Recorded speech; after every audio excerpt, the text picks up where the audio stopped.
Xüsusi təyinatlı qüvvələrdə əfsanəvi taborun komandiri, aprel döyüşlərinin və Vətən müharibəsinin qəhrəmanlarından biri, ehtiyatda olan polkovnik leytenant Nizami Əliyev. Hərbiçi kimi xidmət etmək müsahibimin uşaqlığı arzusu olub.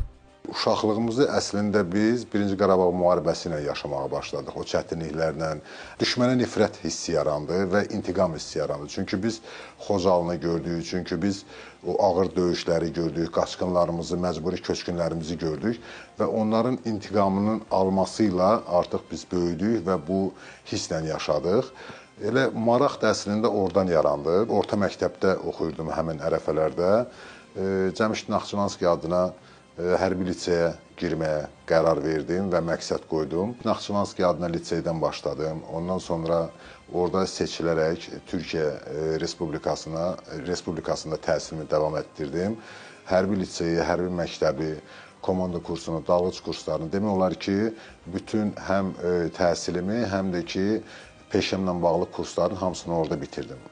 Artıq orada bitirdikdən sonra Azərbaycan Respublikasına qayıtdım zabit kimi və Azərbaycan Respublikasına xidmətə başladım. Əfsanəvi taborun qəhrəmanı deyir ki, Azərbaycan ordusu öz gücünü döyüş meydanında göstərdi.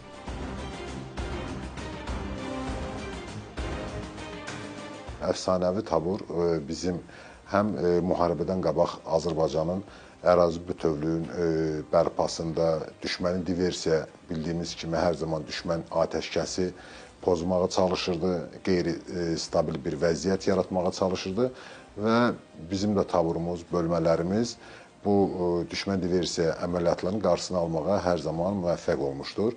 Elə xüsusi təyinatlı taburumun, yəni əfsanəvi taburumun adı artıq oradan formalaşmağa başladı. Müharibədə də çox çətin tapşırıqlar yerinə yetirdi. Çox ağır itkilər verdik. Həm şəhid olsun, həm qazilər olsun. Düz Şuşaya qədər xüsusi əməliyyat taburum, yəni əfsanəvi taburu yolunu davam elətdirmişdir. Hadrutun azad olunmasında iştirak eləmişdir. Şuşanın azad olunmasında şəxsi heyətim iştirak eləmişdir. Və dediyim kimi, bu ağır əməliyyatların nəticəsində, ağır itkilərin nəticəsində əfsanəvi taburun artıq xalq tanıdı və o adı, o ismi bizim xalqımız verdi ona əslində. Vətən müharibəsi şanlı tariximizdir. Bu tarixi yazan isə qorxmadan silaha sarılan güclü ordumuzdur. O oğullar ki, bütün dövrlərdə qəhrəmanlıq səlnaməsi kimi varaq-varaq oxunacaq, adları dillərdə dastan olaraq qalacaq. Bu tarixi yaşamağımız, yəni bizim üçün çox böyük bir qürurdur. Çünki biz həm Azərbaycanın müstəqillik dövrünü yaşadıq, həm Azərbaycanın işğal olunmuş ərazilərini bərpa elədik, işğaldan azad elədik.